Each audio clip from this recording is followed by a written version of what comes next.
Hi everyone, my name's Nick Sanderson and I'm here today to talk to you a little bit about assessing movement dynamics and estimating population parameters of angle largemouth bass in a northern natural lake. This is part of my master's thesis research focusing on the impacts of tournament bass fishing, and this chapter in particular uses mark recapture. Black bass tournaments are extremely popular, and black bass in general are the most popular and important freshwater game fish species in North America. Sport fishing tournaments are incredibly popular and only increasing, as I'm sure all of our managers in the room today know. In case you're unfamiliar, the way that these tournaments work is that anglers depart from one boat launch and fish for a period normally between 3 and 8 hours in return with their heaviest 5 fish. These tournaments are rooted in a strong conservation ethic. Ray Scott, the founder of the Bass Angler Sportsman Society, started his Don't Kill Your Catch campaign, popularizing catch and release for bass fishing.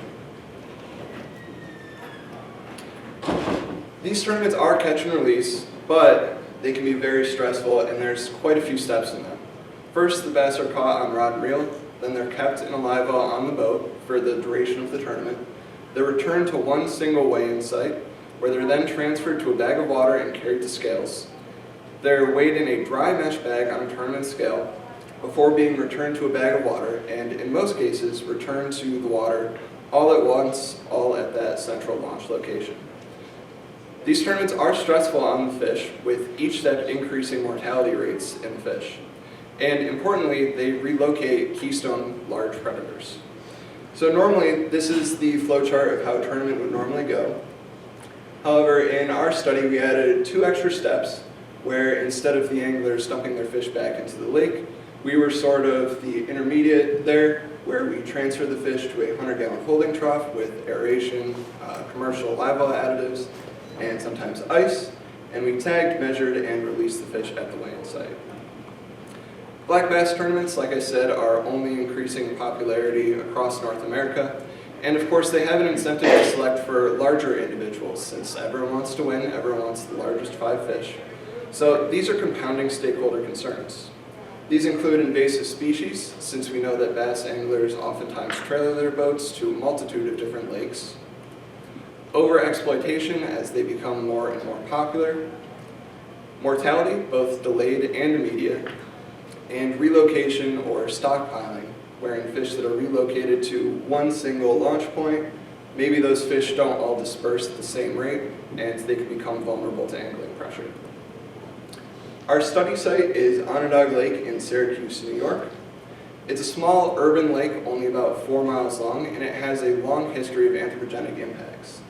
As you can see in that map right there from the New York State DEC, there are quite a few waste beds around the lake, and that really belies a long history of industrial pollution. Remediation has seen a substantial increase in public use.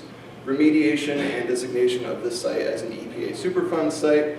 Essentially, it went from a cold water oligotrophic lake playing host to a number of native species, including American eel and Atlantic salmon. Now it's a eutrophic warm water fishery. And another reason why this study site is really ideal for a market recapture study is that lingering contaminants in fish flesh leads to consumption restrictions and really limits harvest. Onondaga Lake is extraordinarily popular for bass fishing tournaments, playing host to 27 of them this year, making it the most popular tournament bass fishing lake in the DC region, despite, like I said, only being about 4 miles long. We have a couple study goals, the first of which is to estimate abundance of largemouth bass in Onondaga Lake. This is obviously important if tournaments are increasing. We need to know how many bass there actually are. Next, we want to investigate differences in movement and dispersal of relocated versus non-relocated fish. If you move a fish several miles outside of its home range, how does its movement and dispersal differ from a fish that any one of us might catch and release right there? Finally, eventually, I'll be modeling dispersal as part of a complex multi-state model. So from 2022 through 2025, bass were tagged with Floyd tags via tournaments. These fish were classified as relocated. Recreationally, via hook and line angling, these fish are not relocated. and opportunistically in biomonitoring nets, including trap nets and gill nets, and these fish were also not relocated. Basic information, date, tournament and capture method, location, and tag ID were recorded. And for recaptures, location of catch and location of release, if the fish were moved, were recorded. That table shows the numbers of fish that we caught, and the total encounters was just under 2,600, with tournament caught fish making up a large majority of that number. There were 2,233 encounters through tournaments, which unsurprisingly is much better than what I managed to do with rod and reel, with just 230 over the course of these years. Our recapture rates normally hovered below 10%. Interestingly, and I'm still not quite sure why this is, recreationally caught fish were recaptured at a rate of almost 39%. The mark and recapture model that I'm going to talk to you about today is the Huggins model. It is a closed capture model, so of course from 22 through 25, that's not a closed population. Instead, this is estimating single year abundance in 2023, because a single adult bass is likely to survive to the next year. There's very little fishing mortality from people keeping fish, and it's unlikely for new individuals to enter the population throughout the year. Another reason why it's chosen is because anglers may travel anywhere to fish during the tournament. The only rules in these tournaments is that there's no locking, and we don't expect these fish to lock anyways. The Huggins model estimates abundance, which is what we're trying to do, and importantly, it can incorporate capture and recapture heterogeneity. We had a couple hypotheses and models that we built based on them, including one of trap shyness, where probability of recapture is lower as fish are more hesitant to eat following being angled. P equals C, no trap shyness, because bass, like many animals, on an individual level can be predisposed to being more aggressive or more passive. Probability of capture differs by length. Potentially smaller bass are more likely to be captured. They are less cautious and perhaps more likely to be caught. And C differs by length, where potentially larger individuals wise up more quickly to lures and are less likely to be caught. That's what our models looked like in R and R mark. And there is our model table. The P.G.C.dot model was the best, but not by much. As we can see with the delta AIC table, the difference between that and the next best model was less than 2 AIC points.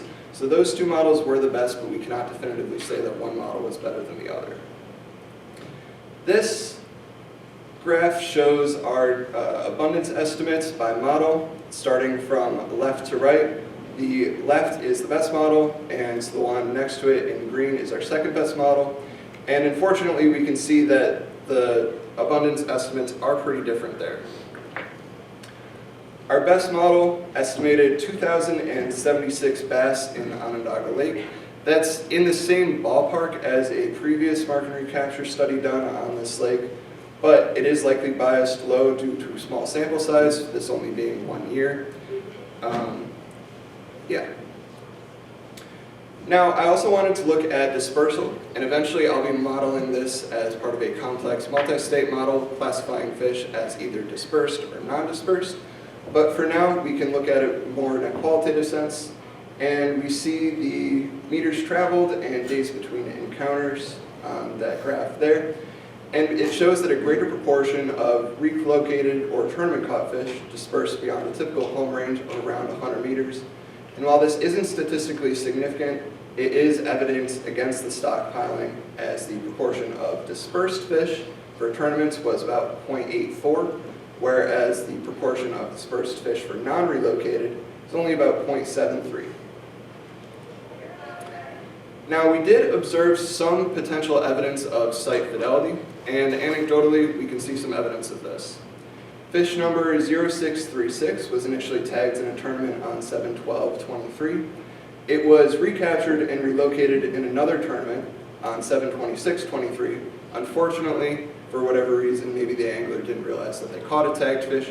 We don't know where this fish was caught.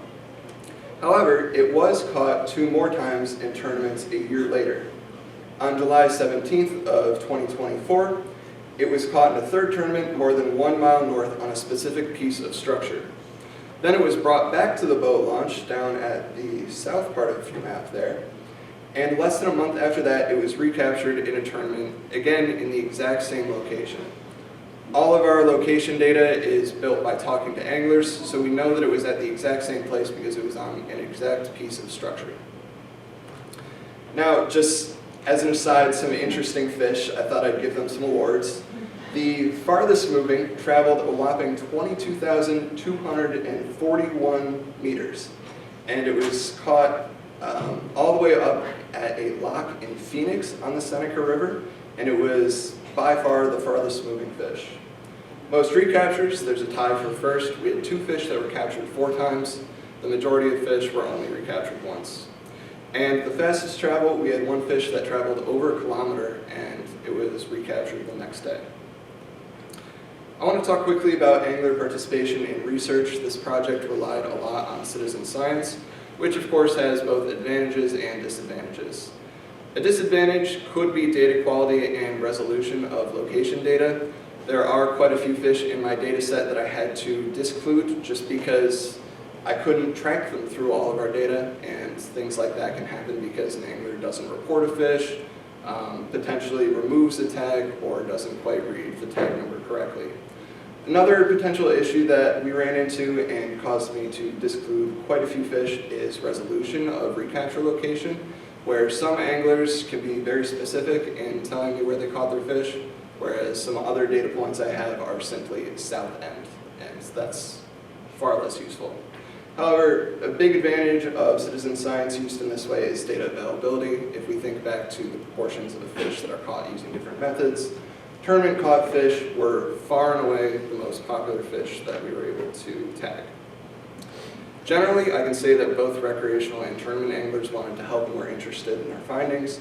That picture's a great example of that. That's a tournament angler who did not have a great day. He was not going to weigh in his fish, but he still brought me his fish without weighing them in, just so that we can tag them and collect our data.